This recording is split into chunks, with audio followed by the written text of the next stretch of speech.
Good afternoon. Sumon, should I start? Yeah, you can start, sir. Thanks. Good afternoon, ladies and gentlemen. Ashokas welcomes you in its second webinar. This is a new kind of webinar we are now having. We do not know how long this will continue, but I think it will continue for a considerable time. So let us be accustomed to this new system and let us educate ourselves through this new means. Now, we are very fortunate to have CA Manoj Tiwari will be deliberating this session. Everybody knows him. Everybody knows his capability, his knowledge, everything. The chairman, he is there. He will speak about our speaker, and we have CA Indranath Nag to be the chairman of this session. Before that, I would like to hand over the mic to Chairman CA Indranath Nag to continue the session. Thank you all. Please, CA Indranath Nag, please take the chair. Good evening, everybody.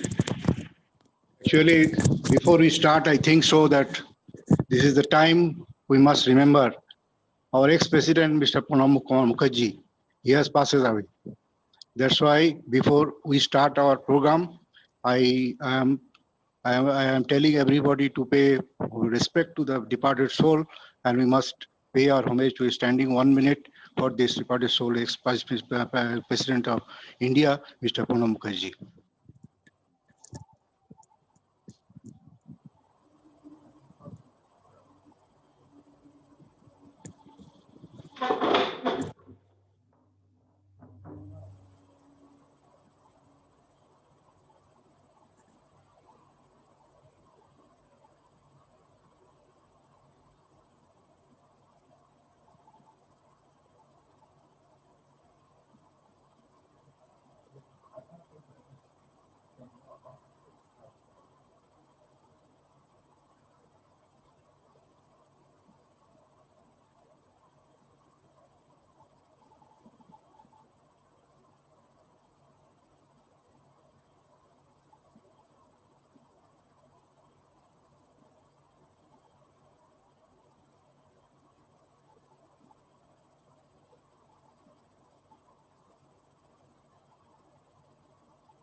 Thank you, everybody.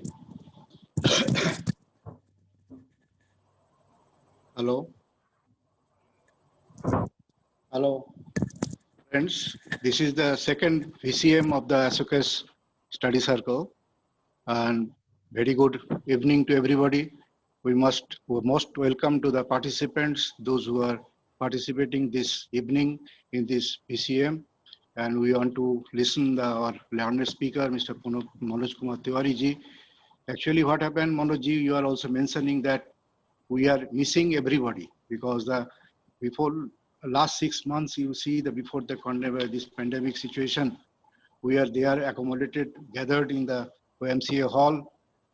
There's so many interaction between ourselves and well-beings, asking to each other. All these things have happened, but everything is now off. And we are now in a position that we have to organize all these things in the virtual web platform. And we have to meet with the web platform only to each other.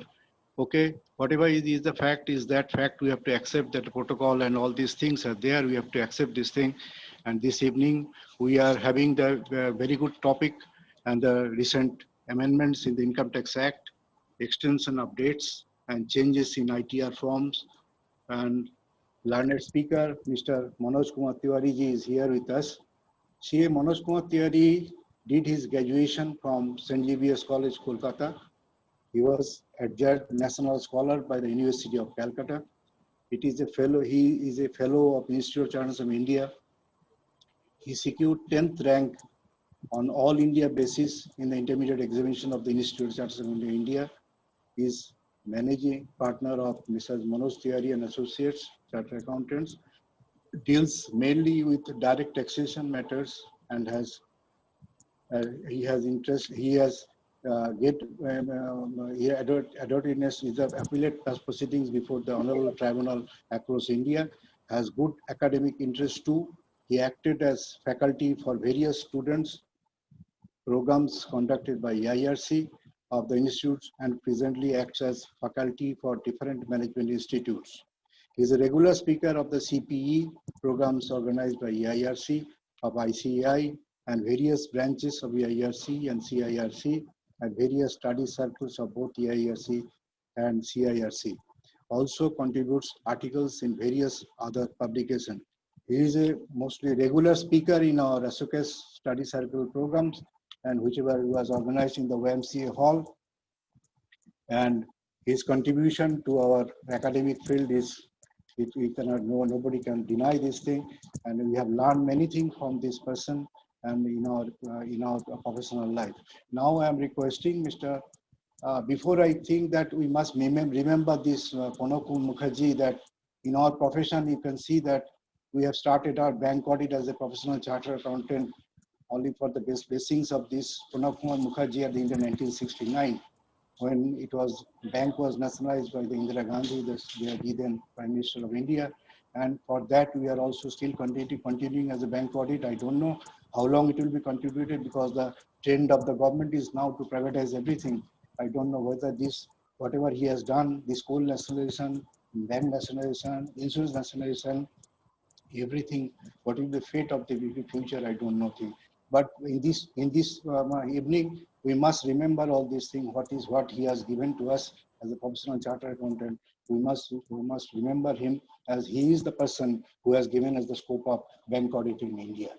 Now I am handing over my microphone to the Manoj Kumar Tiwari ji to deliberation of his speech. Thank you, Manoj ji. You please take care. Thank you, sir. Very good evening to everybody. At the outset, am I audible, Suman, to everybody? Yeah. At the outset, I'm indebted to Ashokas Study Circle of EIRC of ICAI for giving me an opportunity for sharing my thoughts on amendments under Income Tax Act, extensions and changes in income tax return form. 3 topics are there. I won't take more than 1 hour and 15 minutes. Last part I won't do justice because, as Sudiptoda knows, income tax return, changes in income tax return itself is 3-hour topic.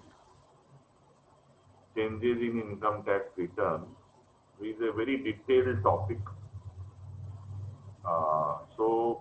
But I'll I'll basically give the audience idea about what are the major changes, so that at least they are kept abreast of. So I'm starting with my deliberation, and basically question answer session will be at the last because we are not facing each other. So best will be question answer session should be taken around 7:40. So for next 80 minutes, you are hearing me, and after that, I will also hear you.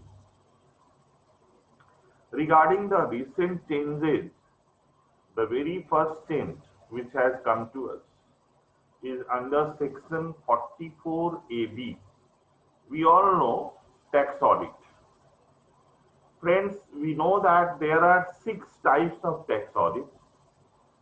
You remember the 44AB has 5 clauses and 3 provisos. So under 5 clauses, 5 type of audit, and 3rd proviso to section 44AB. 3rd proviso to section 44AB talks about that companies or any other type of organization, any other type of assessee having its accounts audited under any other law apart from Income Tax Act So basically 6 types, 5 clauses. What are the 5 clauses? Number 1, if your turnover exceeds 1 crore and you are having business income, it is for only business income. Tax audit is only for business income. So if my turnover exceeds 1 crore, that is clause A, small a. Next, clause B, if I am having a profession and my turnover exceeds 50 lakhs. Clause small c, if I am having a transporter or 40 AB and all those assumptions, 40 AE basically, 44 AE. Fourth one, if my income is greater than, I'm a professional, I'm offering my tag income under 44 ADA, but I'm not offering 50% or more. I'm offering less than that. So in that case, if my income offered is less than 50%, then I have to get my account tax audited. So it is fourth clause. And fifth one is 44 AD subsection 4. Friends, you must be remembering 44 AD talks about 8% or more of turnover in case of trading organizations, correct? So once my turnover is, suppose my turnover is 1.8 lakh, 1.5 lakh crore, 8% of that comes to 12 lakh. So assessment year 1920, I offered in 44 AD, but this year I am not offering. I am saying my profit I will offer is 4%. So in that case, the moment I am opting out of 44 AD, for next 5 years, come what may, I have to go for maintenance of books of accounts and tax audit under section 44 AB clause E. And sixth one I say C, who is having his accounts audited under any other law, that is third proviso to 44 AB. So 6 types of tax audit. Now the limit, that was clause A, if my turnover is 1 crore, if my turnover exceeds 1 crore, now they have amended that. What is the amendment? Amendment is very simple. My turnover can if my turnover is restricted up to 5 crore, then I may not go for tax audit. Means I will go for tax audit only if my turnover exceeds 5 crore. When? If my cash component of both receipt as well as payment is restricted to 5%. Cash component of total receipt, not just turnover. Cash component of total receipt and cash component of total payment is restricted to 5%. Let's take an example to understand it in a very clear fashion. Suppose my turnover is 4 crore, right sir? Out of that, cash sale is 15 lakhs, means others are through account paycheck. Let's, for sake of simplicity, 3.85 crore through account paycheck and 15 lakhs in cash. Partner has introduced 10 lakhs in cash throughout the year. Loan is 15 lakh by NEFT. So what is my total receipt? 4 plus 10 plus 15, 425 lakhs. Out of 425 lakh total receipt, mind you, it's not just turnover, it is total receipt. 5% of this will come to 21.25 lakhs. What is my cash receipt? 25 lakhs. Since my cash receipt is exceeding 5% of total receipt, this 5 crore limit will not apply to me. For me, limit is still 1. Manoj, unmute yourself. Manoj, unmute yourself. Sure. Since my limit, cash receipt limit is 5%, only 5%. But here my receipt is more than 5% of total receipt, because my receipt should be restricted to 21.25 lakhs, that is 5% of 425 lakhs. But my actual cash receipt is 25 lakhs. So in this case, for me, tax audit has to be audited the moment my turnover exceeds 1 crore. But assume, let's take a simple case. If my cash component in cash sale is 5 lakhs, that is out of 4 crore, 3.95 crore out of account pay check and 5 lakhs by cash. So my cash component will be 5 plus 15, 20. If my cash component is 20 out of 425, it is 20 lakhs is less than 5% of 425. In that scenario, if my payment is receipt side, then I have to check payment. Both has to be qualified. Both has to be fulfilled. Both conditions have to be fulfilled.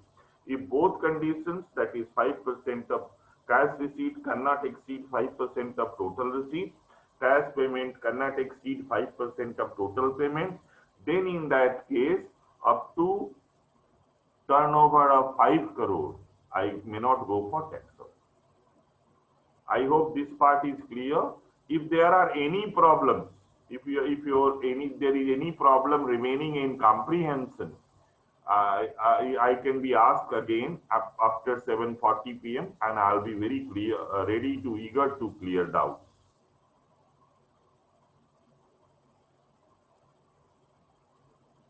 Next big change is under section 194N. What this change is, sir? This change is with regard to cash withdrawal. Cash withdrawal. That is, this was introduced by Finance Act 2019. Finance Act number 2 of 2019 means when Narendra Modi 2.0 came into power, then this section was introduced. What this section stands for? If I withdraw from bank, whether it is commercial bank, cooperative bank, post office bank, NBFC is not covered. Please remember, is commercial bank, cooperative bank, and post office bank.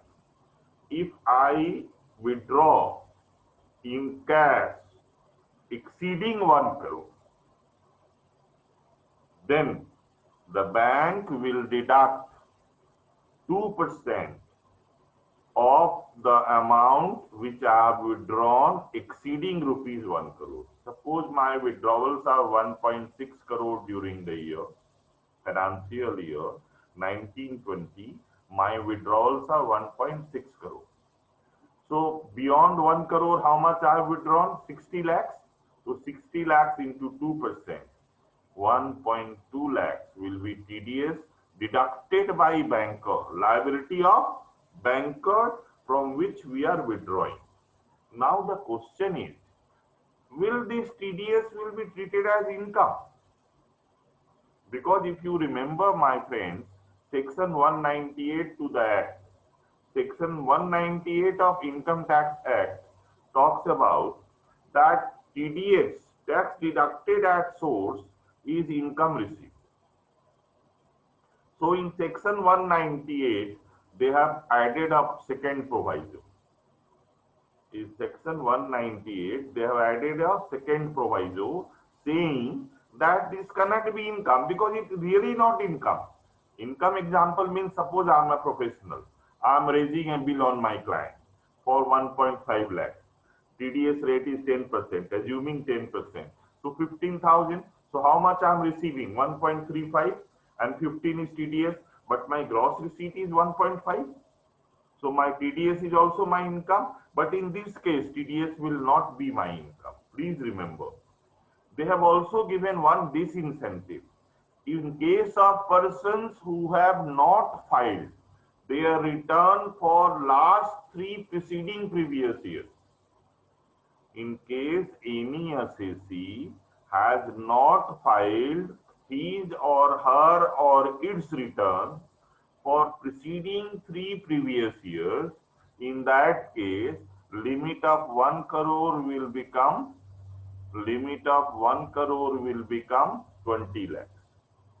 Means the person or assessee who has not filed return, income tax return in preceding 3 previous years, for preceding 3 previous years, in that case,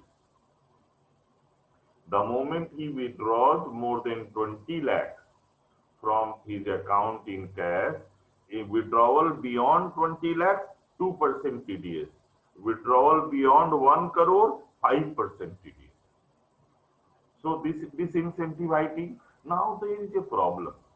The problem is they say in case of recipient who has not filed ITR for 3 assessment years, for which time limit to file ITR under section 139(1) has expired. You remember, sir, 139(1), and in section 139, basically belated return, revised return, all provisions are there. Means under section 139(4), we can also file belated return. If you do not file within due date, it is a belated return. So basically it should be 139, not 139(1). Because a return filed under section 139(4) is also a return under section 139. So do you mean to say, if the statute means to say that if I have filed belated return, it will not be considered a return, it is wrong. Because belated return is also a return. So the language should have been under section 139, not 1. So this part has to be corrected. In fact, memorandum has been given by ICAI to Government of India, CBDT. But you know, government is government. They take 3 years to understand the implications. So in this case, any withdrawal beyond 20 lakhs, any withdrawal beyond 20 lakhs, 2% if he has not filed return for 3 preceding previous financial years, and withdrawal beyond 1 crore, 5% TDS. Now there is a question. As we all know, we can petition CBDT for condonation of delay in filing of return of income under section 139, subsection 2, and CBDT is empowered by under the statute to grant condonation of delay. So what if a CC applies to CBDT for condonation of delay and CBDT grants condonation and he files return for all 3 years during the previous year? Or if a CC is a new CC, you have just procured a PAN card, you have started a business. I hope in the case of a new assessee, 1 crore limit will apply. But in case of a assessee who has filed, but I'll tell you for your information that for help of financial institution, Income Tax Department had given a hyperlink on the portal that in case of assessees, you have to deduct TDS under section 194(n). So there they guide him that in his case, CSC has not filed his return. In his case, it will be 20 lakhs. Since he has filed his returns, in his case will be 1 crore. So that guidance is there from CBDT on the portal, IT Income Tax Business Application Portal, ITBA portal. This help is there. So basically, but as auditor, please understand, our duty is onerous. As auditor, our duty will be onerous. What you will report, sir? You have to see his last 4 years return, current year as well as last 3 years return. So you have to check his return and try to, because you are going to bank for audit, and TDS is bank liability. So in case of all assessees, bank's withdrawal you find beyond 20 lakhs or beyond 1 crore, what you will do? So this liability is really onerous. I don't think we'll be able to comply with during a statutory audit.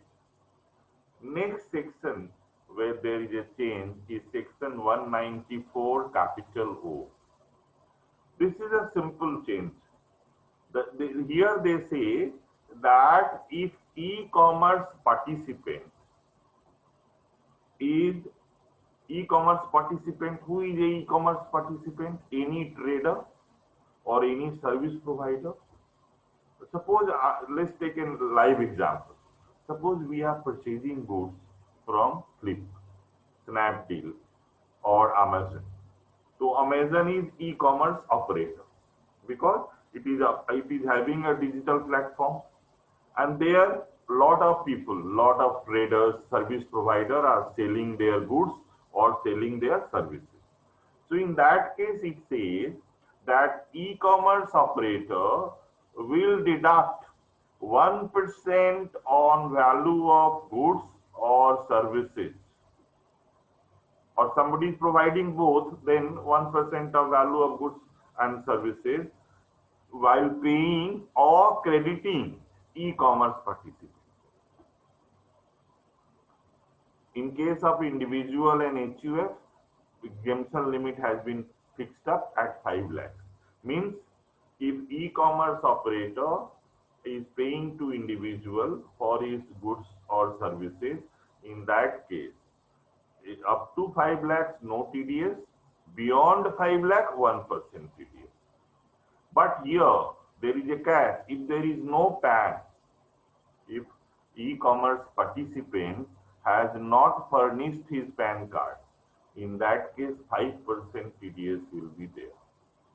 So 194A again, of course, they have given a leeway to individual and HUF, but again a harsh provision. These are capturing provision, reporting provision. Through this, they try to catch assessees who are not filing their return.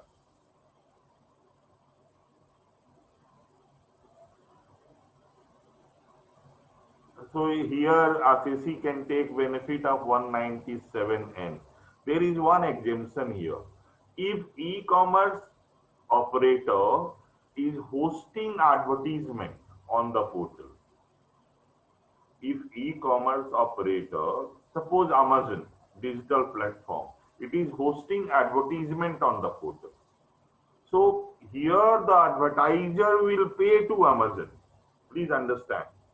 There Amazon was paying to e-commerce participant. So this service, this amount received by the e-commerce operator from advertisement hosted on his portal will be exempt from 194A. Because it is otherwise. Here Amazon will receive payment. There Amazon was paying.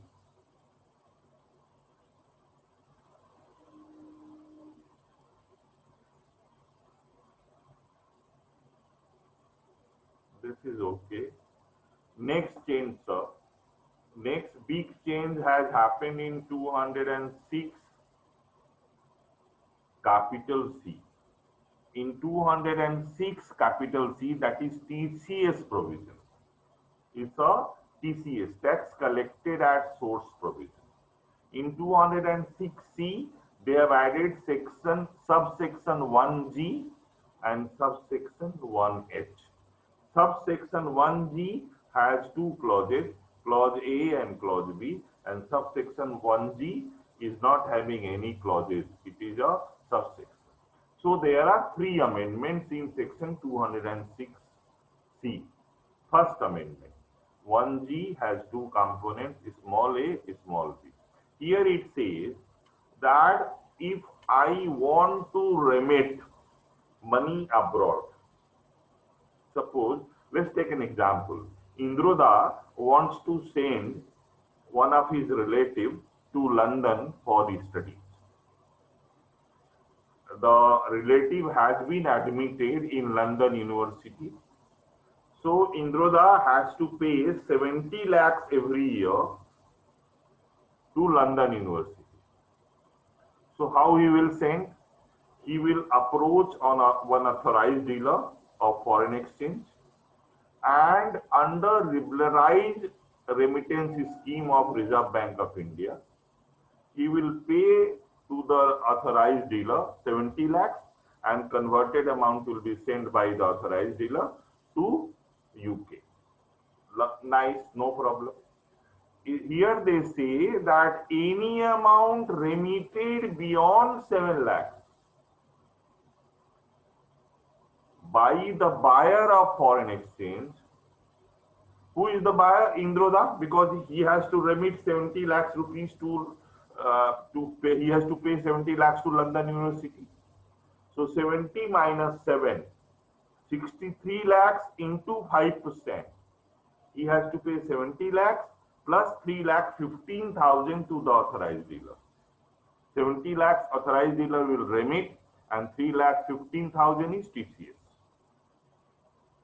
Now there is a problem. The problem is, just imagine you have taken a loan from bank for amount of 70 lakhs. No bank will finance TCS.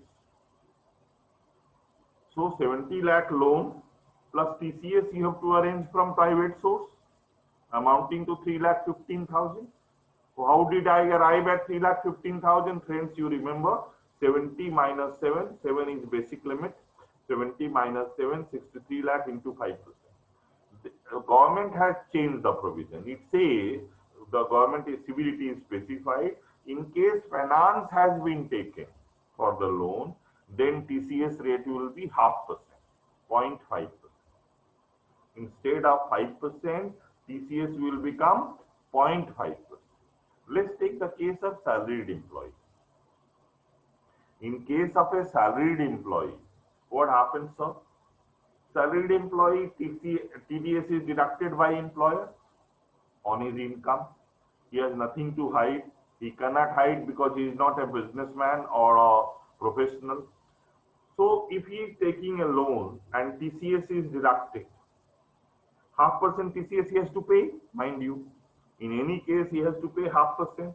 So in order to claim that 0.5%, he has to file his return.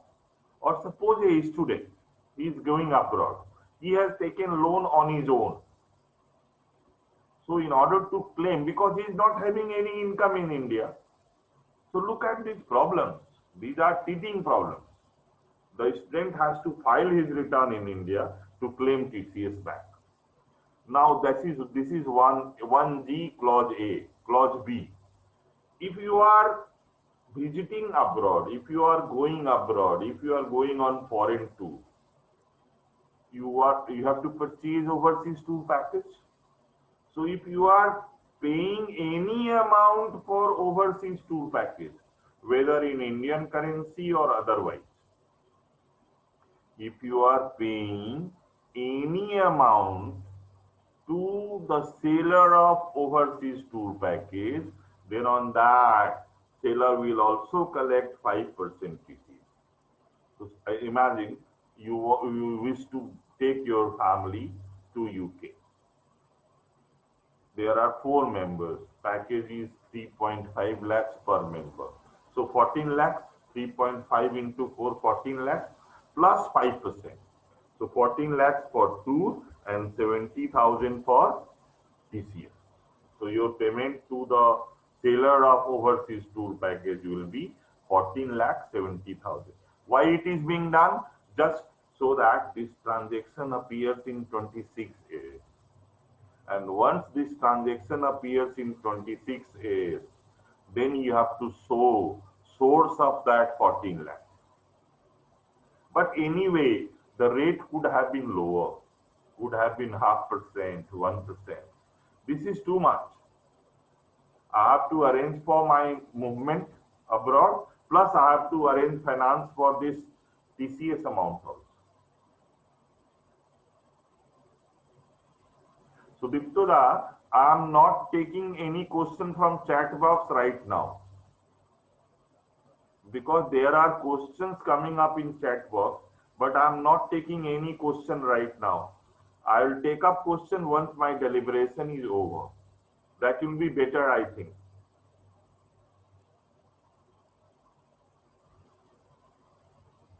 So now 1H. 1H is another typical provision. 206C, they have added a subsection 1H. Any seller whose turnover exceeds 10 crore. Any seller of goods, if his turnover exceeds 10 crore, so naturally seller is selling his goods to the buyer. Now if his collection from buyer, if collection of seller from the buyer exceeds 50 lakhs, collection of seller from buyer of goods exceeds 50 lakhs, in that case, an amount exceeding 50 lakhs 1% TCS will be collected. So if I am collecting 60 lakhs from the buyer, then 60 minus 50, 10 into 0.1%. 10 lakhs into 0.1% will be TCS collected. But here there are certain exemptions. There are certain exemptions. This part I have cleared. I am not sticking on this. Here also I have cleared that salaried individual student loans. I have cleared. Overseas tour packet I have clarified.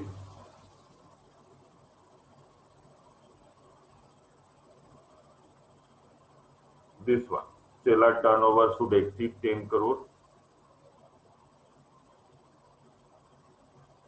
Exceptions are 1F car seller, 1G liberalized remittance scheme overseas, because if anywhere else TCS has been collected, naturally TCS will not again be collected.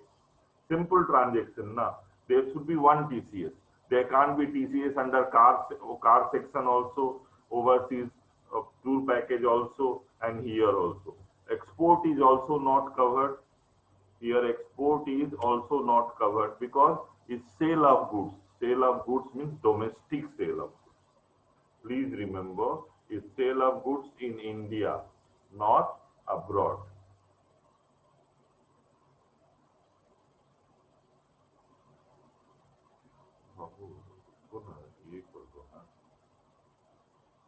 Why it is not going that way? It is changing two slides.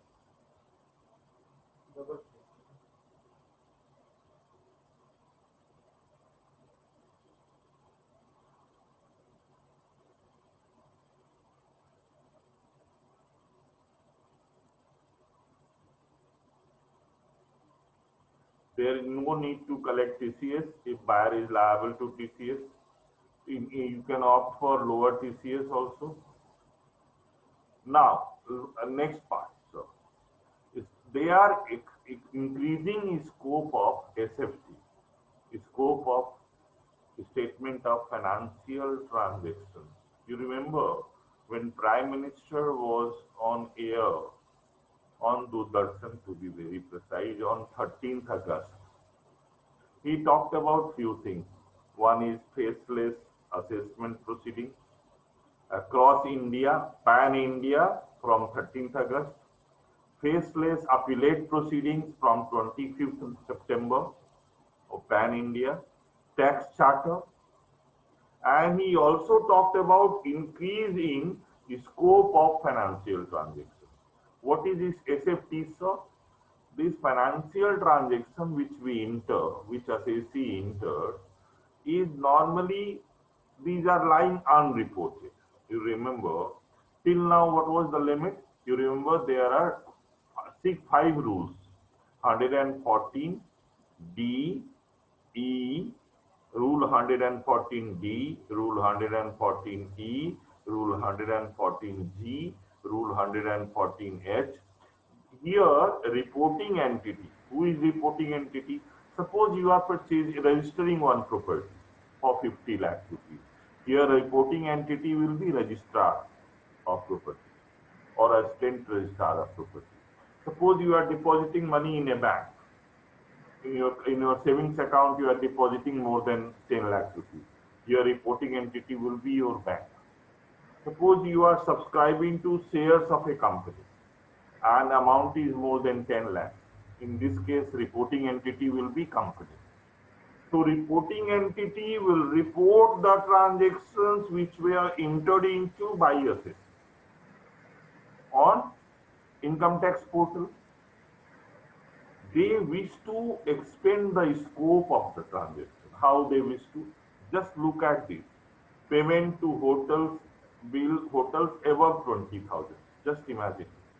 If you have made payment to hotels above 20,000 during the year, then reporting entity, who will be reporting entity here? Hotel, who has received the payment. Hotel has to upload on the ITBA portal, meaning your name, your PA number, permanent account number, your address, your Aadhaar number, everything will appear in your 26S. So your assessing officer will have information that you have paid hotel bills amounting to 21,600. He will ask source from you. He will ask source about sources. He will seek about details about the source. Payment of property tax over 20,000. Payment of health insurance premium. Now health insurance premium has escalated.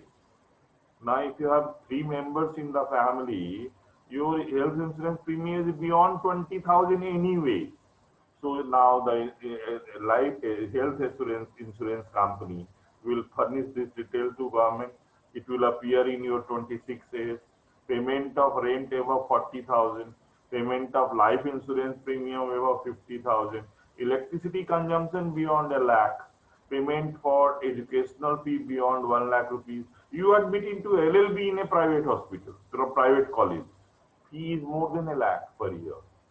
So for everything, this transaction will appear in 26A because the organization to whom you have paid the money will report this transaction.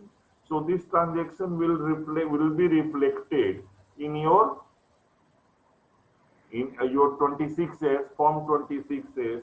So this way they have tried to increase the scope and thereby increasing the compliance on the part of us. Purchase of jewelry beyond a lakh, deposit in current account beyond 50 lakhs, deposit in savings account beyond 25 lakhs, domestic business class air travel. If you have done one foreign travel, enough. If you have done one domestic business class travel, air travel is enough. If you have done share transaction, can you think of one transaction? Enough to attract.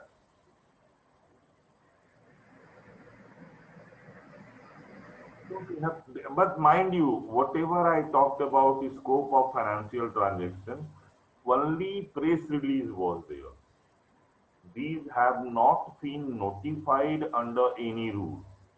But you expect it very fast. They will be doing during the pandemic only. Because best time for these people is pandemic. They don't have any work to do. So all these stringent measures will come into force. They are also talking about that these persons must file their return. Again, it is press release only. If you look at the scope of financial transaction, there it appears. Any person having banking transaction over 30 lakhs must file return. But again, press release, not notified. All professional businesses having turnover beyond 50 lakhs. Sir, my turnover is 50 lakhs, agreed. Suppose I am in a business. My turnover is 50 lakhs. 8% means 4 lakhs. So anyway, I have to file my return. This is ridiculous provision. Although I'm not supposed to pay any tax, but my basic exemption limit is 2.5 lakhs. So if I have any income beyond my basic exemption limit, I have to file my return. So this is ridiculous. I don't know why they are trying to impose this. Next big thing he talked about is taxpayer charter. This is very recent one, 13th August. Now what is a charter? Taxpayer charter is nothing but what are the rights and duties of department and what are the rights and duties of assessee. Very simple. What right department has, what duties department has, and what right assessee has, what responsibility assessee has. So there is a 14-point taxpayer charter, and there they say that assessee will be provided fair, courteous, and reasonable treatment. I have seen these words only in book. At this, with regard to income tax, from my experience, assessee department will provide fair, courteous, and reasonable treatment. I don't know how many people are habituated in this. Sudhindra, have you seen this fair treatment to assessee? Treat taxpayer as honest. Treat taxpayer as honest. Look at the last line, unless there is a reason to believe otherwise. Sir, always there is a reason to believe there otherwise. You should not be unless, because assessing officer always feels assessee is a thief. Provide mechanism of appeal is there. Mechanism of appeal is always there. They are saying shall provide fair and impartial appeal. Fair is fair. I have heard only in Fair and Lovely, nowhere else. They are talking about fair. Provide complete and accurate information. 148 on the basis of complete and accurate information. I don't know these words from where they got. There is tax will respect privacy of taxpayer. If any person has faced search by CBDT, by department official, he will understand that they always interfere in your privacy.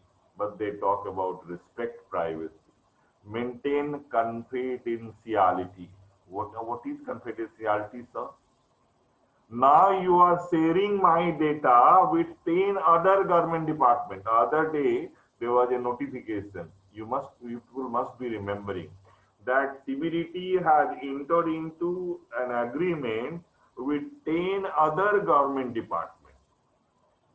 Means my data, income tax data, will be shared with 10 other departments, and those 10 other departments will share my data with income tax. So where is the confidentiality? But you are talking about privacy, confidentiality. It will hold its authorities accountable. Sudipto, I am talking of assessment. I have filed my return for 11 lakh rupees. Assessed income is 1 crore 26 lakhs. In tribunal, income has been restored to 11 lakhs. Have you ever seen assessing officer being penalized? No. Always high pitch assessment. Always. High pitch assessment is fashion for the day. High pitch assessment is fashion for the department. To enable representative of choice, it's okay.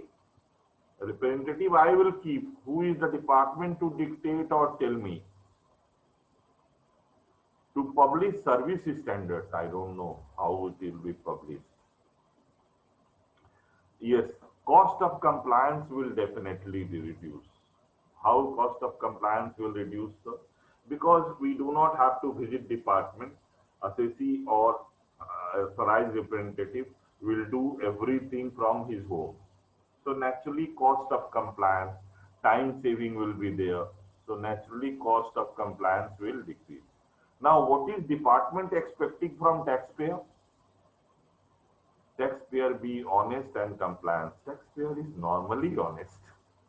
In these days of compliances, when everything is reflecting on in 26 years, where is the chance of being dishonest? You have increased the scope of 26 years in such a magnified way. There is no scope of any dishonesty. Taxpayer is expected to be aware of his compliance obligation.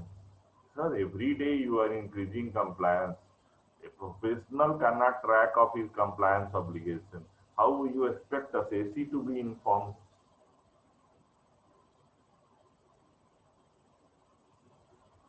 Keep accurate records.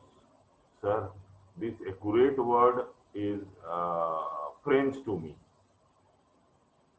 At least in accounting terms, accurate records means nothing. Know what representative does on his behalf. Normally, sir, there may be dark horses, but normally all authorized representatives really inform their assessee. There may be one or two dark horses who may not be informing. Respond in time. If I do not file my appeal in time, I'll be loser. So I have to respond in time. And taxpayer is expected to pay amount due as per law. Is there any scope of not paying? If I suppose I am filing my return and I do not pay the taxes, under section 221, you will impose 100% penalty on me for the tax amount due. So where is the scope of not paying? Laws are so rigorous. Where is the scope for me that I may not pay in time? I must pay in time. The next thing I'll be talking is ordinance. First part of my deliberation is over. I took around 35 minutes. This one I'll complete in 10 minutes, no issue. Ordinance 2020 along with notification dated 24th June 2020. Sir, pandemic was there in the month of March. So government started nationwide lockdown from 24th night. That is beginning of 25th March. And on 31st March, there was a ordinance notified by Government of India. Through this ordinance, any due date which was falling between 20th of March 2020 to 29th of June 2020, any due date which was falling between 20th of March 2020 to 29th of June 2020 was extended to 30th June. I'll give one example. Suppose I have deducted taxes in the month of March. So I must pay by 7th April. If I cannot pay by 7th April, then I was given time till 30th June to pay. But please remember, interest was levied at the rate of 0.75% instead of usual 1.5%. That is 150 basic points. Now you have to pay 75 basic points. So interest was levied. In case of taxes, interest was levied.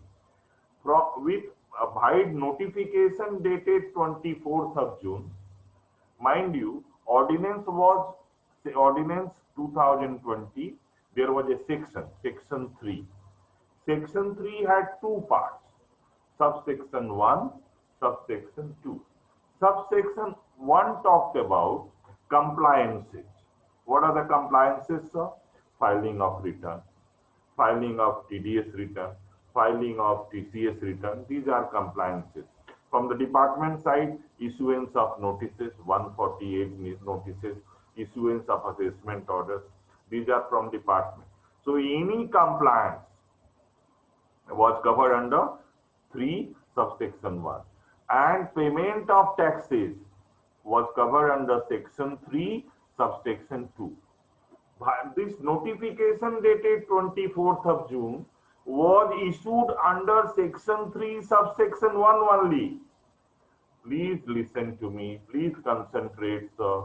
This notification dated 24th of June 2020 was issued under section 3 subsection 1 only, meaning thereby only compliance date were extended. Tax payment date were not extended at all. There is no extension of payment of tax. Because this notification, what it says, notification says that any compliance which was due between 20th of March 2020 to 31st of December 2020, any compliance which is falling due between 20th of March 20 to 31st of December 20 is being extended till 31st March 2021. I'll give you one example, sir. And few dates were notified for income tax purposes. If it has already been notified, what they have notified?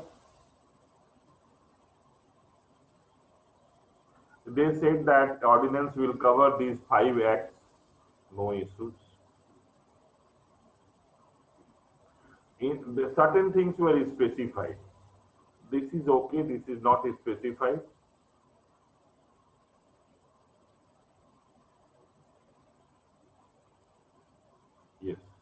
This is okay, compliance. This is regarding compliance. They specified that income tax return for assessment year 1920. Assessment year 1920, which was supposed to be filed by 31st March, now can be filed till 30th September. Assessment year 1920. Due date of all income tax returns for 2021 extended to 30th November, and naturally due date of tax audit is 31st October. Because what tax audit 44AB proviso says? It says that it will be filed 1 month prior to due date of filing of return of income. So since due date of filing return is 30th November, due date for tax audit is 31st October. No issue. TDS, TCS for March. TDS, TCS return for March 20 by government must be filed by 15th July. TCS, TDS for March 20 by other than government must be filed by 31st July. This was specified. And of course, TDS certificate for salaried employee by 15th August. Other dates were not specified. If not specified, what it means, I am going to tell you. Any due date falling between 20th March to 31st December 20 has been extended to 31st March 21. Let's give an example. June 1, first quarter TDS return. What is the due date? First quarter TDS return means April to June quarter, June ending 30th June 2020. This quarter 1 TDS return due date is 31st July. This has been extended to 31st March. Second quarter,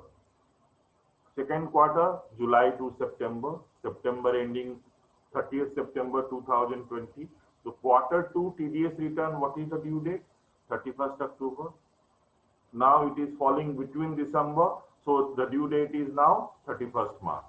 But let's understand, quarter 3 TDS or TCS return. Quarter 3 TDS or TCS return. What is the due date? Due date is 31st of January. Quarter 3 will end on 31st December. Due date is 31st Jan. This is not extended. Because what was the language? Any due date falling between 20th March and 31st December. So since due date is falling beyond 31st December, that has not been extended. So please remember, TDS return, TCS return, Form 61, Form 61A, Form 61B, all can be filed till 31st of March 2020. But tax payment, please remember, tax payment. Suppose you have deducted TDS for July. What is the due date? 7th August. If you do not pay 1.5% interest per month or part of a month. No extension in tax dues, tax levies, no extension at all. Because this notification has been issued under Section 3, subsection 1, that is only compliance. Tax levies part, no extension. So I hope it is clear.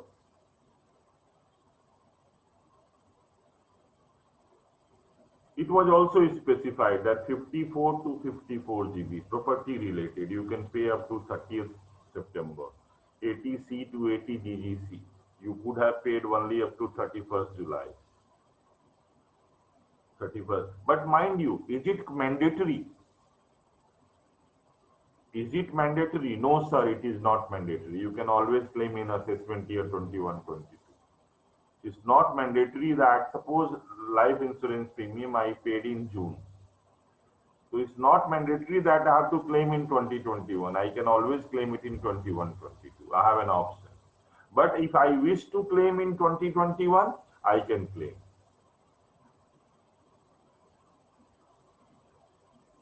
Commencement of production 10AA. You can commence production by 30th September and you can claim it for assessment year 2021. Time of payment of tax has not been extended. Please register this because that is biggest issue.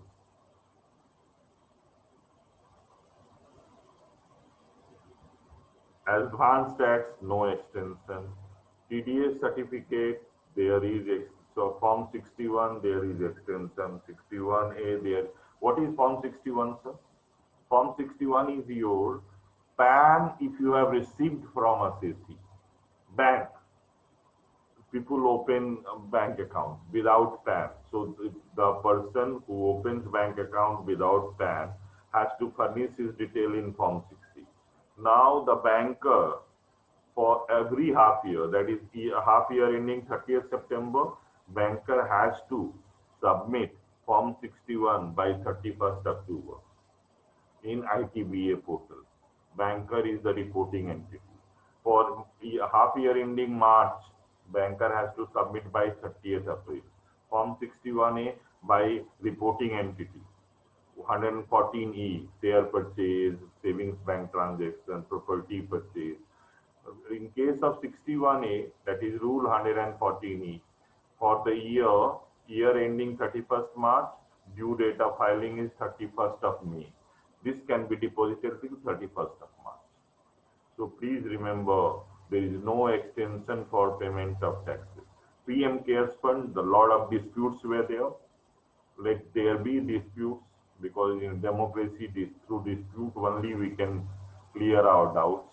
But PM CARES Fund, from income tax purposes, income earned by PM CARES Fund will be exempt under Section 10, Clause 23C, and any donation to PM CARES Fund will be eligible for 100% deduction under Section 80G, subsection 2.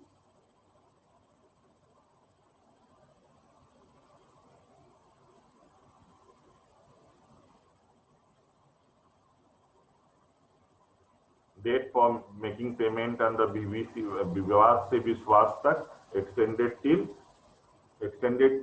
31st of December.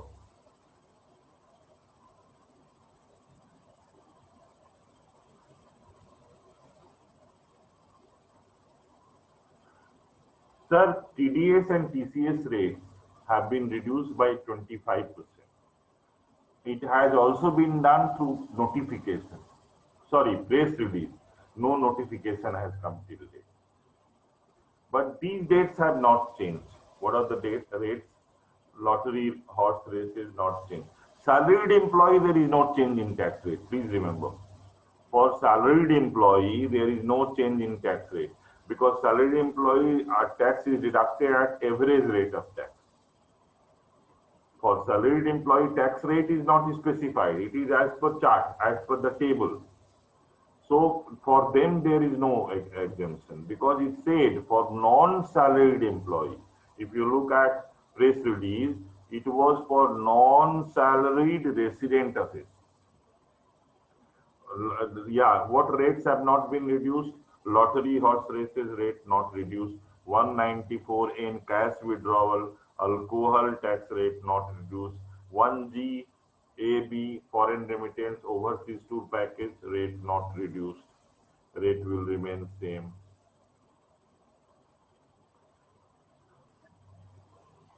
There is one more change. If you remember Section 269 SU, do I need to remind you? Sir, you remember Section 269 SU is one introduced last year by Finance Act number 2 of 2019. There they say that any business must have digital mode of receipt, must maintain BHIM, app-based payment mode, app-based receipt mode, because if any buyer comes and says that I'll pay you through BHIM, so he has to have that barcode and all facilities. But there were assessees, mind you, there were assessees who did not do retail trading. Suppose my assessee is there who does NHAI work. His turnover is 600 crores. Our entire amount is credited by NHAI has been credited by only 3 RTGS transactions. So why he will keep BHIM app mode of receipt? No. So they have said that if 95% of aggregate receipts are received through otherwise cash, through mode, any mode otherwise cash, other than cash, then you do not have to maintain this 269 SU will not apply to you. Now, sir, yeah, GAR provisions have been deferred till 31st March. It will not apply. Remember, 3CD GAR provisions were there and GST clause 44 was there. In 3CD, if you remember, GAR provision was there, the general entity avoidance rules, and GST clause 44 was there. These provisions have been deferred till 31st March. Now, so I have completed it in 15 minutes. So I have around 23 minutes for key changes in income tax return. My two topics are over, Sudipta. This is my third topic. I'm moving with, I do not have much space. Sudipta will agree that I do not have much space. I'm trying to make up. I'm trying to make up, sir. Right, sir, right. So let me try my level best for next 23 minutes. I hope some portion of your doubts will be cleared. Others may remain because some doubts are required for productivity purposes. For productivity of brain, some doubts are required for me also. So key changes in ITR forms, friends, for assessment year 2021.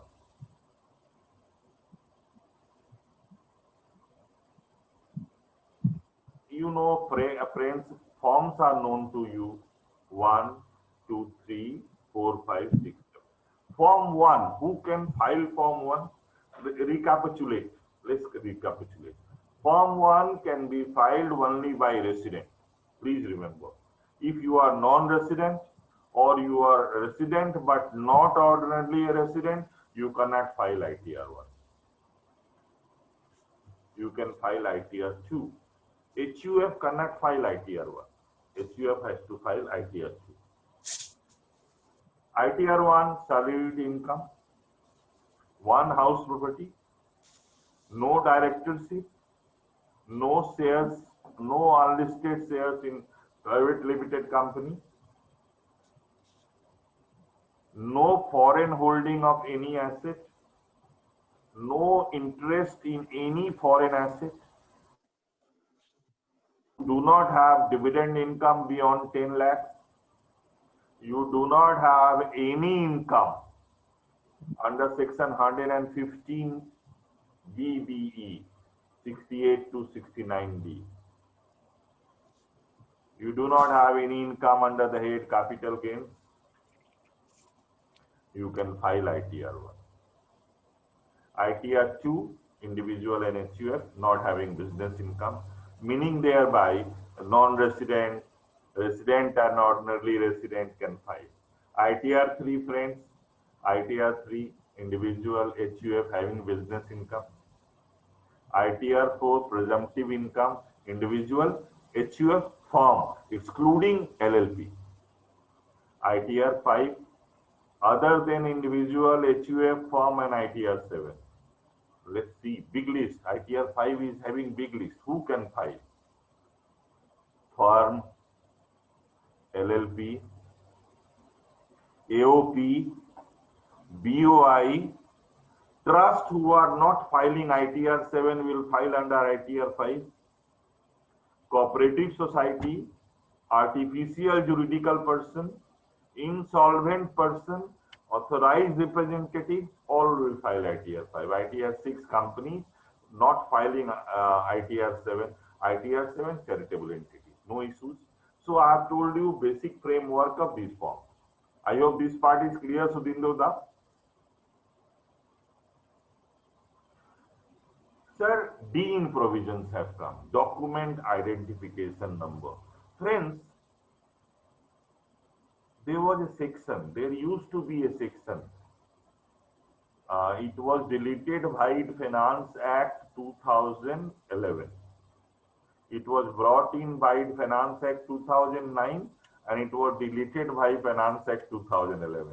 That section was brought in by Finance Act 2009 only for document identification number. Section used to be 282 capital B.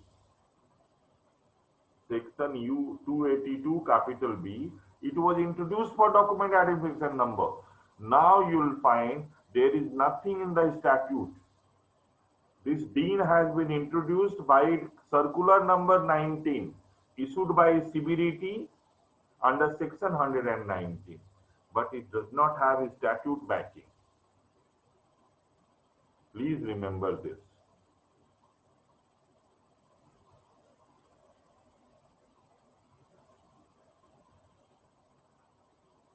This is, I think, very smooth one. I talked about 5 crore. This 5 crore is discussed over here. So this part I have taken care of, sir, during my discussion with you. Now they say interchangeability of PAN with Aadhaar. Suppose you have no PAN, but you have Aadhaar. Aadhaar can be quoted. Because in section 139A, they added a subsection 5E, Bhaid Finance Act 2019. There it has been, they have specified that if a person has no PAN, he can quote his Aadhaar. This is the list where an assessee can quote his Aadhaar if he is not having PAN.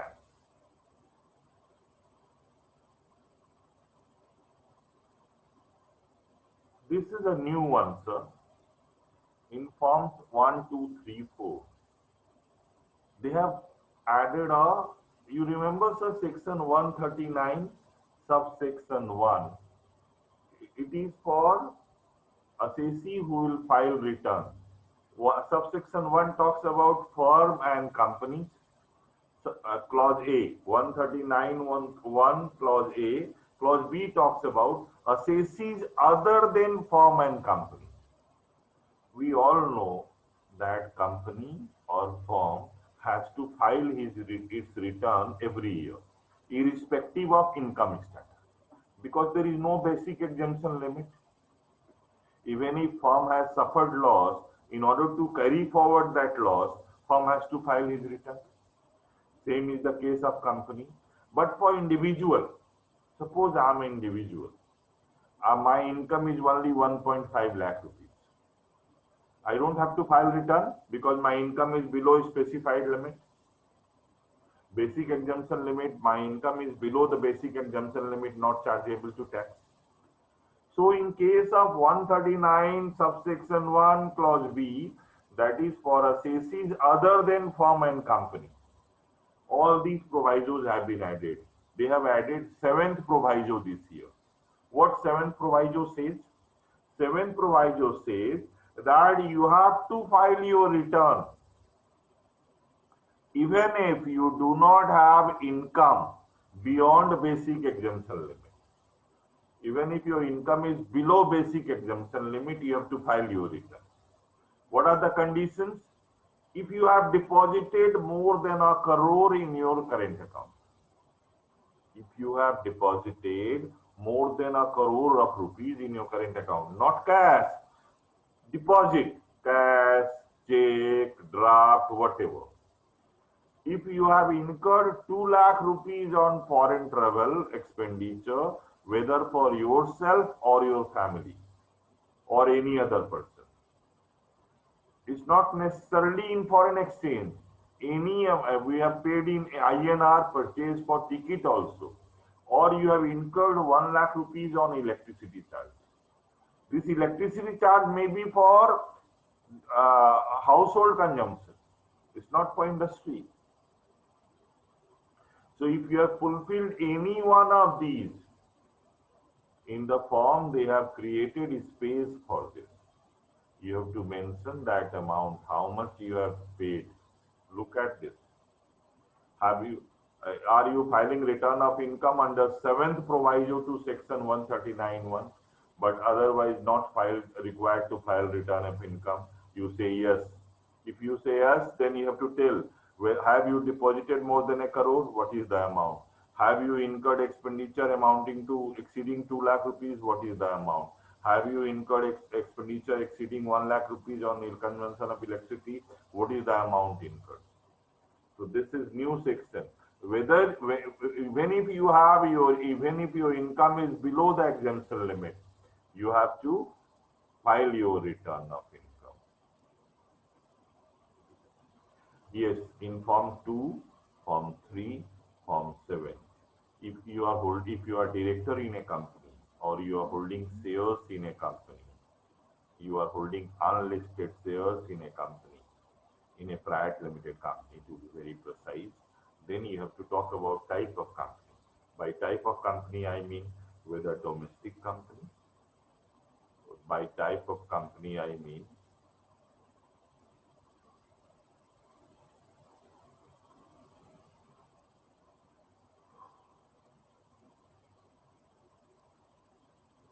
whether domestic or foreign company. Next one is the nature of employment. They have increased the scope. Earlier there were four. Now it is 6. Government employees have been bifurcated into central and state, and there is one more scope added, not applicable. One more scope has been added. So assume that you are filing return under 7th proviso. You will tick in others clauses. You are filing return under 7th proviso, then you will tick in others. If you are having family pension, then you will tick in not applicable. If you are having family pension, then you will tick in not applicable. Under Form 5 and 6, they have revised the scope. Earlier there were only 2 houses, let out and deemed to be let out. Mind you, friend, there is self-occupied house also. So this year they have changed it, let out, deemed to be let out, and self-occupied.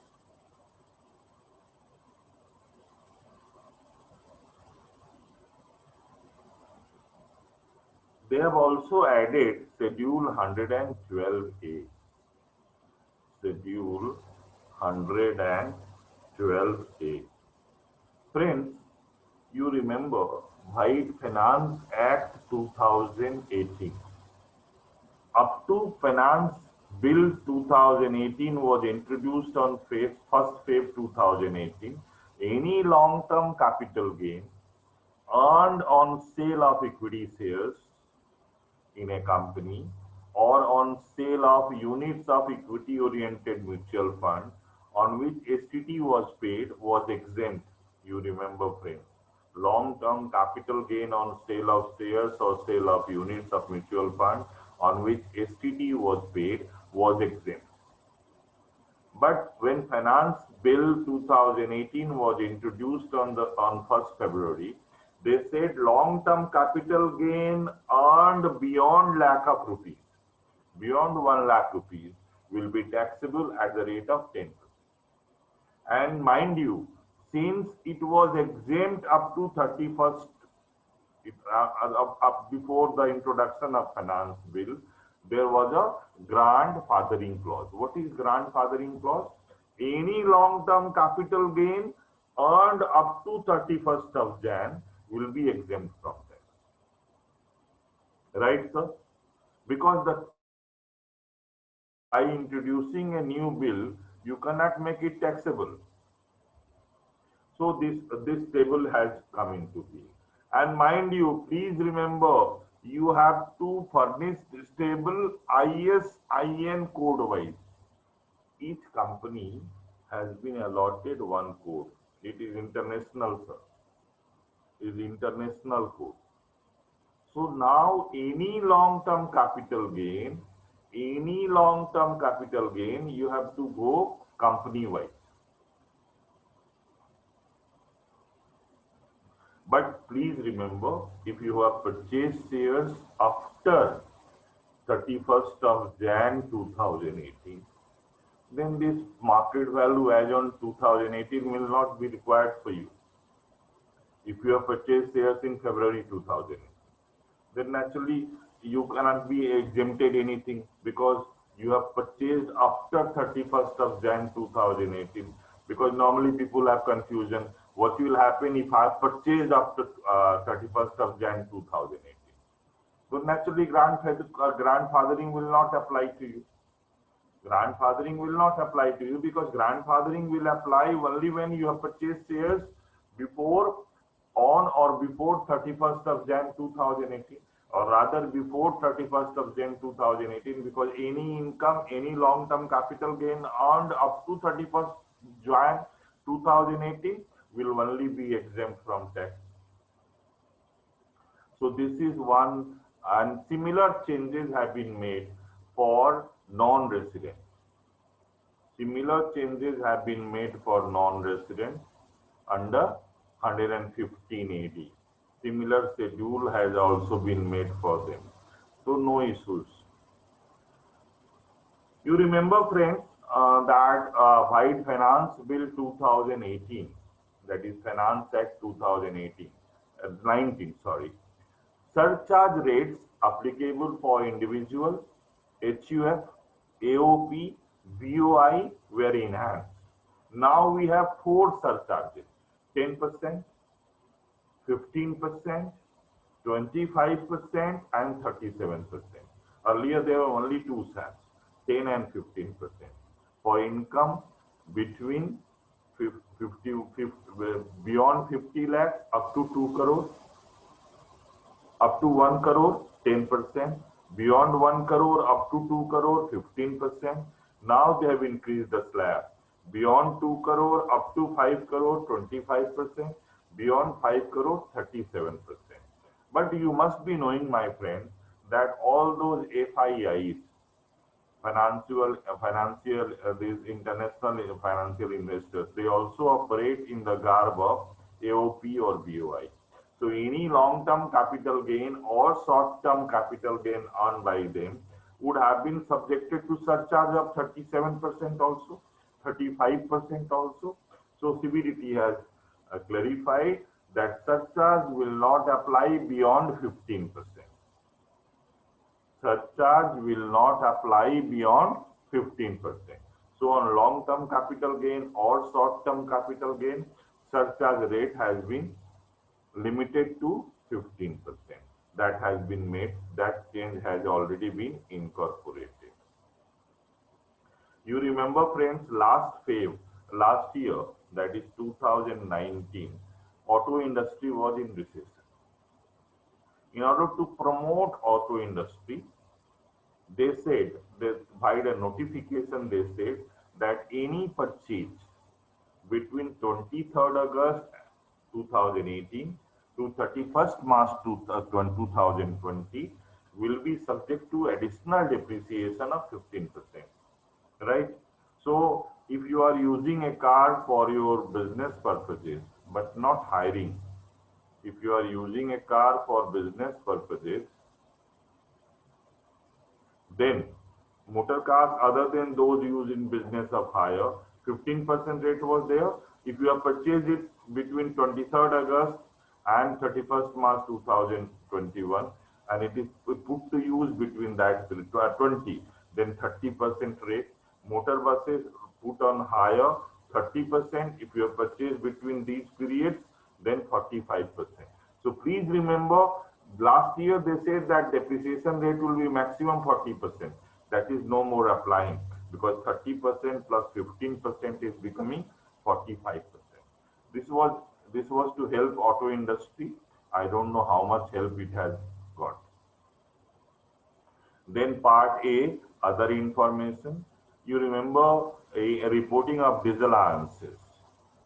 Reporting of regarding disallowances 40BA, any interest, salary, bonus, commission paid by AOP to BOI is normally disallowed, because if AOP is paying, it has been disallowed in the hands of AOP.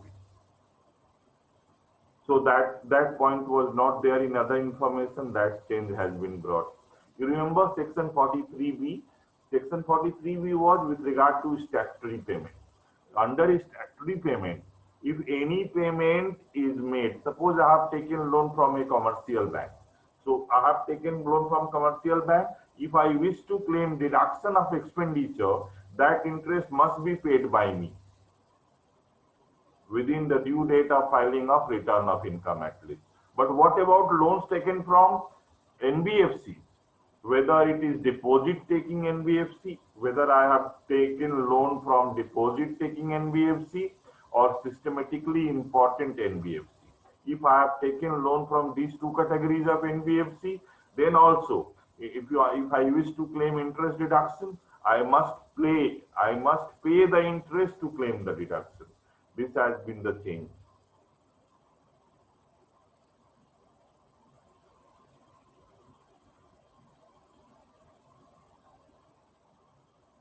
Insurance business, they have brought a new schedule. This is okay. This is for business trust, not for much use to us.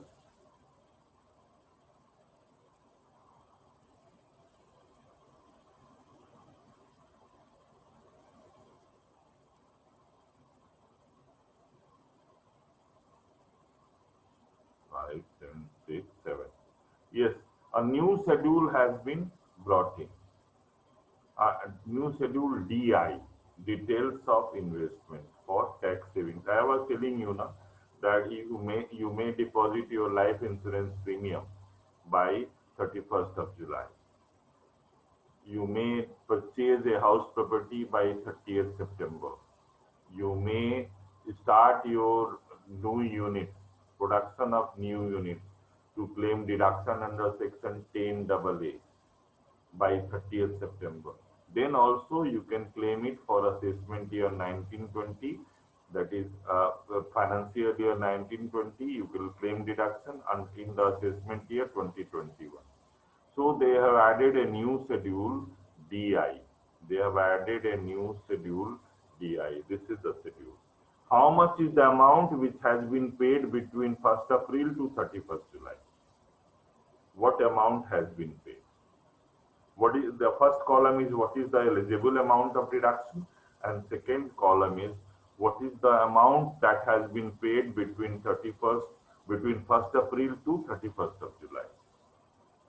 But please remember, this is not mandatory. You can claim it in assessment year 21, 22. You may not claim this year. It's not mandatory for you. Similarly, for 10AA, I told you, if you are contributing, depositing, if you are remember capital gains account scheme with the State Bank of India, if you are deposited money between 1st April to 30th September, you can claim. You have purchased a house, you have paid to promoter between these periods, you can claim deduction. So this DI schedule has come. This is okay, normal. ATD, Mediclaim, everybody knows. I'm not going to talk about it. ATEEA, EEB, interest on housing loan and interest on loan taken for electric vehicles.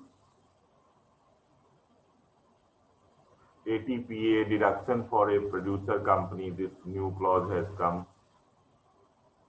You remember last year, White Finance Act 2019 and through Ordinance 2019, they introduced two new rates for companies. Any company incorporated on or after 1st October 2019, and if it was a manufacturing company, any company introduced on or after 1st October 2019, it was supposed to pay tax at 15% plus 10% surcharge plus 4% cess. And other companies 22%. With the earlier rate of 30%, 25% is 22%. But that was supposed to claim a filling of forms. The moment you like 115 BAB, you have to fill up form 10 ID before filing of return of income. This PPT will be mailed to you, no issues. Dear participants, this PPT will be mailed to you. I'll transfer this PPT to organizers and they will mail it to you. You may not have to keep note of. Why you will waste your time?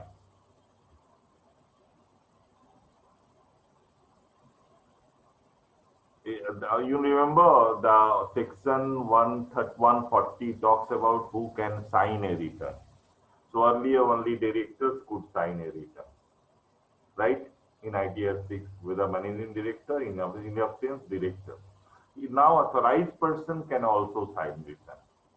Friends, there are good number of changes.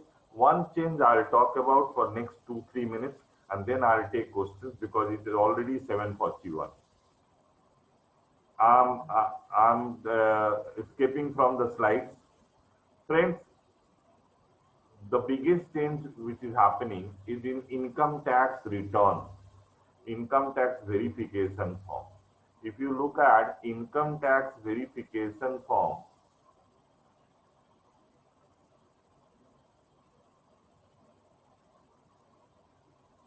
yes, look at this. This is your new income tax return verification form. If you have not verified it, if you have not verified, what is verification means, sir?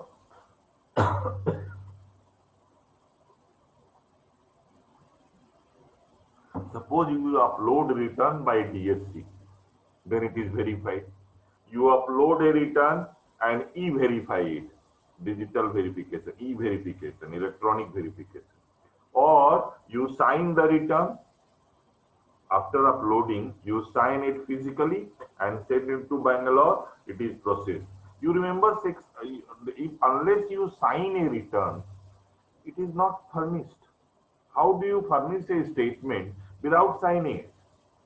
Prior to introduction of this e-filing, all forms has to be signed by us, and then only department used to take. But after e-filing came into being, what we did? We uploaded it without digital signature. We have not e-verified it, neither we send it to Bangalore. And those forms were being used by SSC. That was a wrong practice. So now they have said, unless and until it is verified, it will not contain income details, tax details. Once it is verified, then you can upload the usual one, that is income tax return acknowledgement form. If it is not verified, what you get is income tax return verification. Once this is sent to Bangalore or e-verified, electronic verification is done, then only you can upload, you can get income tax return acknowledgement form. Thanks a lot for bearing me for last, how many? 85 minutes. Yeah. Floor is open for the organizers. Manojji, Sir. hello. In my mail, I got 5 questions. I am reading out that 5 questions. Sir, you don't have to read. I am going to chat. Why you will take the pain? No, chat now. They have sent this question to my mail ID because it was already circulated. Please come, sir. Please come. Yes, from CA Ranjan Pal, he is telling that a company has opted 22% rate as per 150 BAA since it has no carry forward loss or unabsorbed depreciation in financial year 1920. His query is, if that company incurred loss in financial year 2021, whether loss and depreciation for financial year 2021 can be carried forward in subsequent years. Sir, it was what they said, that old ones will not be carried forward. Once you opt for, your determined losses will not be carried forward. Okay. But current losses will be carried forward. The second point is, for financial year 1920, a partnership firm having turnover of rupees 2.50 crore and net profit percentage is 1%, cash receipts and cash payments do not exceed 5%. It is to inform that till financial year 18-19 tax audit was carried out since turnover exceeds to be 2 crore. His query is whether a tax audit is required for the firm for 1920-21 financial year 1920 as per the new amendment. The new amendment is very simple. If my cash transactions are less than 5%, then up to 5 crore, no tax audit is required. Okay. Then the third point is, transaction, as you said, are 2.5. 4.5%.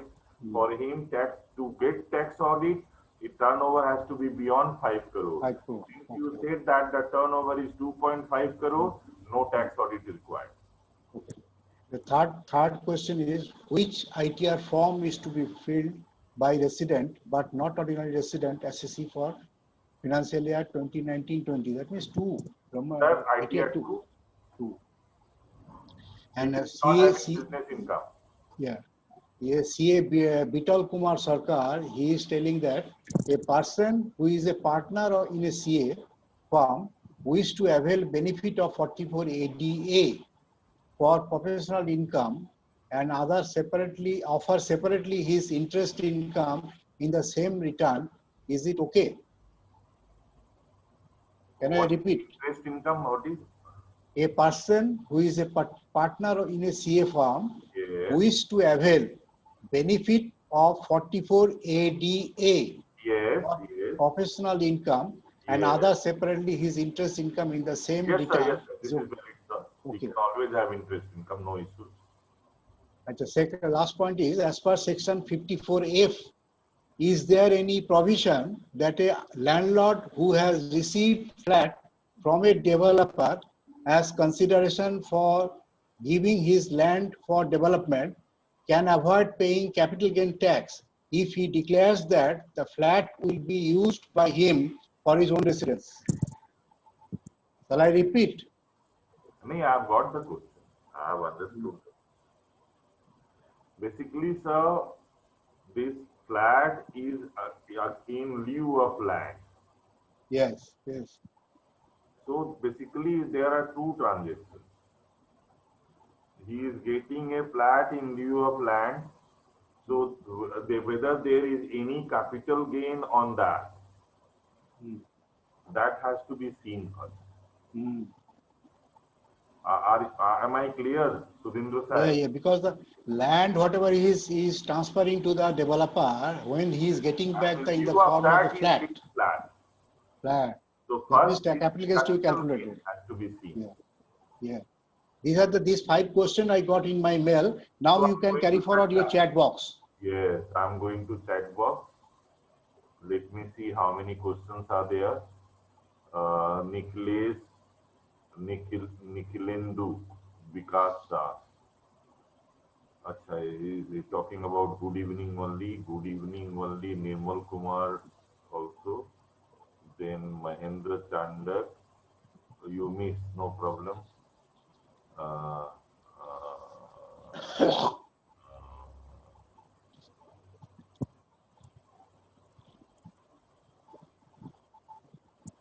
Abhijit Kumar Singh. I'm an assessee under Income Tax Act. My daughter is in Germany for the purpose of MS study. I have to remit 10 lakhs for 2 years. Yes, for 2 years, every year 10 lakh rupees if you have to remit, you have to deduct, you have to deposit TCS with the foreign trader or the dealer of foreign exchange. You have 206 C1G clause A. TCS will apply to you. You will get the PPT, no problem, Surajita. Rajkumar Daga, appreciation for me. Sir, do not appreciate me, appreciate organizers who gave me opportunity.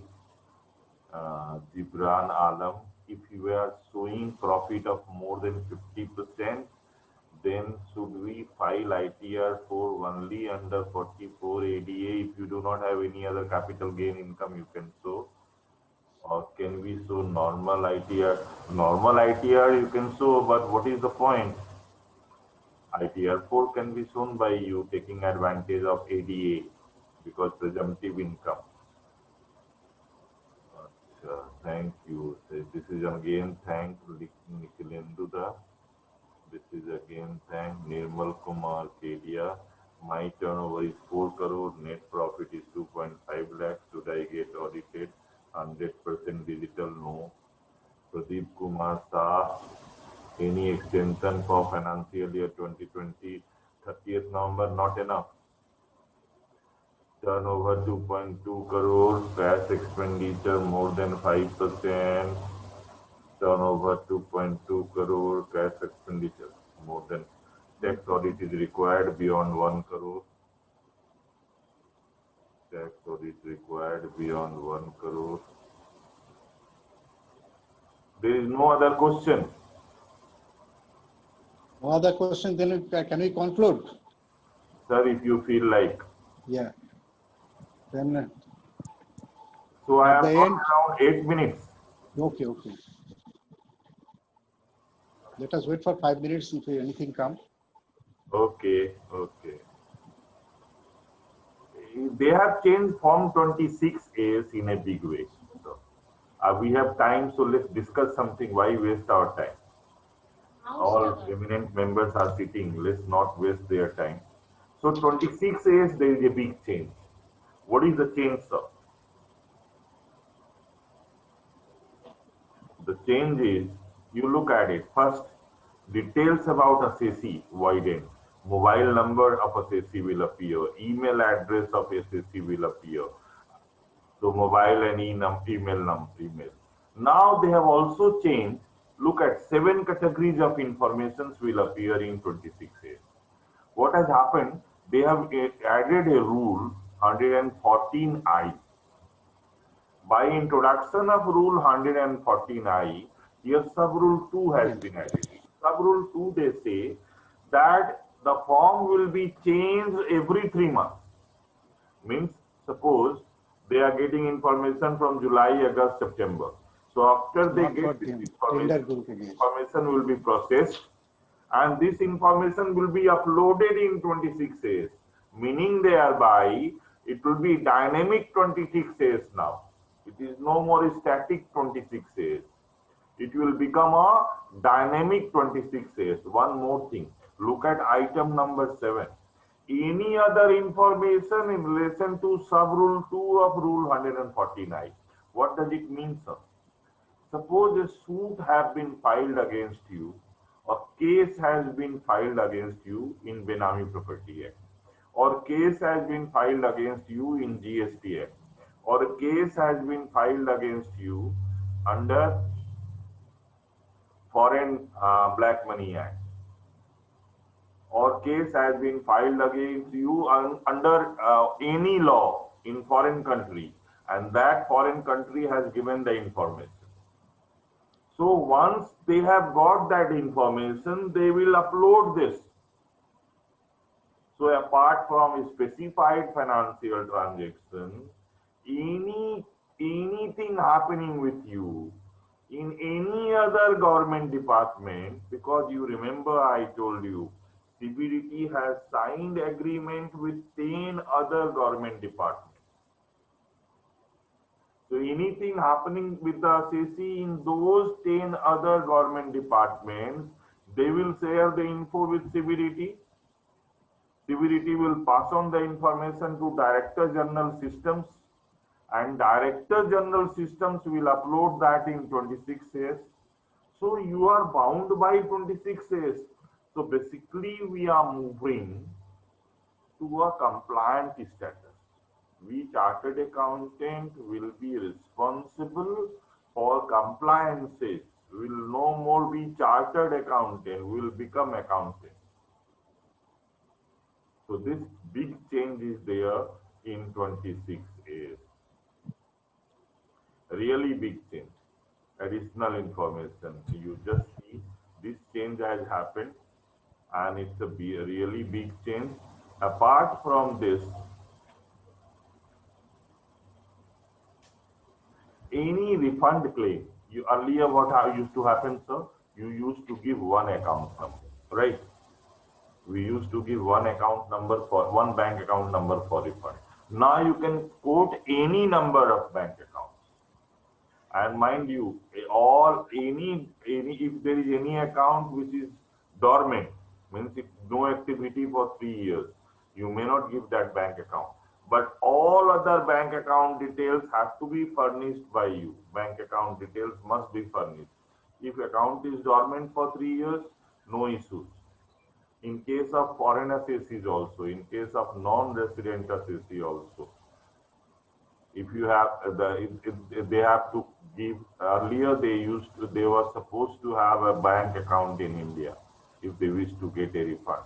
Now they can give foreign bank account code, IFSC of bank, name of the bank, account number. Now they say no, in case of non-resident, SWIFT code, name of the bank, country of location, international bank account number. And here also, the non-resident assessee can quote any number of bank accounts. Thanks, Sudipto, back to you. Sir. Okay, Sudipto, shall I conclude? Yes. Okay. আমার মনে হয় if there is no other question, then you can conclude. And I think our convener CA Sudinda is there. After you conclude the session, he will greet all the participants and I think complete the meeting. Okay, we are thankful to the speaker, Mr. Manoj Kumar Tiwari, regarding he has nicely discussed about the tax audit provision under 44AB, 194N, 194O, and 206C, and about the statement of financial transaction and the year appearance, all this information in the 26AS, and other income tax department expectation from the taxpayers also he has discussed. He has also discussed nicely about the ordinance 2020 along with the notification dated 24th of June 2020. He has also discussed about the compliances date, whatever falling for this pandemic situation from 28th of March 2020 to 31st December 2020. It has been extended by 31st March 2021, but the payment due date has not been extended, and that is carrying that if anything delay is there, interest to be paid. He has also nicely discussed about the section 54 to 54 JB and 80C to 80C, whatever time has been given up to 31st of July 2020. He has also discussed about the PM CARES fund and the TDS, TCS rates and the 269 SU and key changes in the ITR forms regarding 1, 2, 2, 3, 4, 5, 6, and 7. He has also discussed about the document identification number and a new checkpoint, whatever is inserted in the new ITR form regarding in the ITR 1, 2, 3, and 4 regarding the 7 proviso deposited 1 crore and above in the current bank account and incurred rupees 2 lakhs on foreign travel and incurring electricity bill of rupees 1 lakh and above, and what is to be disclosed in the new proviso in the aspect 2 and the schedule 112A and the DI new schedule 1/4/2020 to 31st July not mandatory, and schedule section 115BA, section 115BAA, and section 115BAB. Nice for deliberation, sir, and you have valued the lecture on this part, and we have also learned many things from you, and thankful for to provide us this time for the Ashoka Study Circle on this topic. Thank you, sir. Now, Sudipto. Sudipto, please speak. Sudinda, please speak. I think. Sudinda, unmute yourself. Sudinda, unmute করে নিন. Sudinda, unmute করুন. Sudinda, Left please. side unmute কর. তুমি control করে দাও. Suman, you unmute him. করা যাবে না, আমার পর থেকে মিউট করতে পারি, আনমিউট করতে পারবো না. Okay. So ইন্দ্রদা আপনি কন্ট্রোল করে দাও. আপনি কনক্লুড করে দিন. আমি করে দেব? হ্যাঁ করে দিন. Then thank you for all the participants, those who are joined in this Ashoka's VCM second lecture meeting, and thanks to all.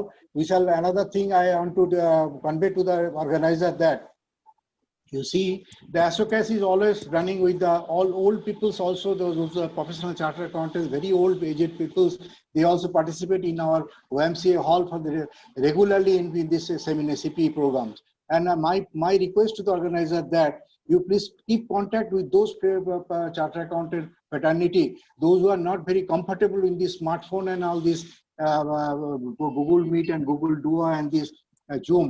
And if anything problem they're facing, hearing all the CP program, we must take the responsibility of ourselves that we must contact with them, that anything guidance is required, we have to guide them. And if anything required also to how to join with the most easiest thing is the EIRC webinar. It is very easy to enter into that portal. That is also to be an advice to them. And this responsibility to be taken by the ASOCAS people to with all the OIGET charter accountant, those who are not in a comfortable position in this virtual CPE meeting.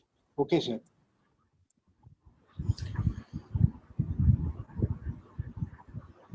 Now meeting is end. Thank you, Chairman. Thank you, Speaker. Thank you. Sultan, may I end the program? Yeah. Sure. Thank you, sir. Thank you, everybody. Good night. Thank you, Convener, sir. Good night. Thank you, Manoj sir. Thank you. Good night, sir.